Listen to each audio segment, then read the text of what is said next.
した。上地です。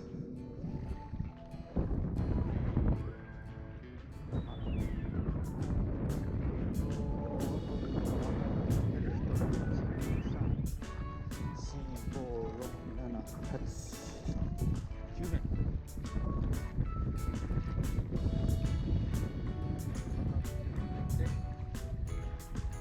釣りする人は1人だけで、皆さんウェーダー着てますね。僕ウェーダー着てないんです。サーファーならではです。このくらいの水の冷たさだったら大丈夫です。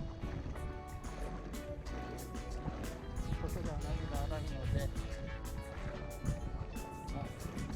安全なインリーフというか内側で危険のつける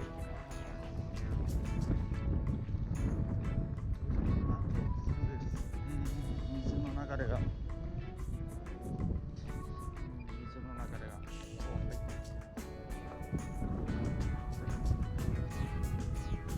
こういった水の流れがあるところは何かしら入れて投げるようにしています。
向こう合わせです。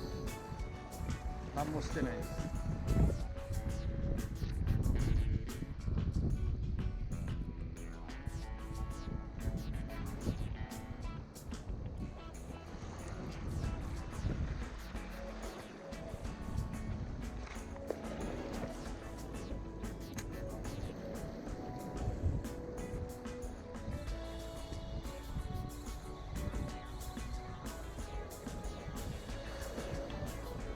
そうです。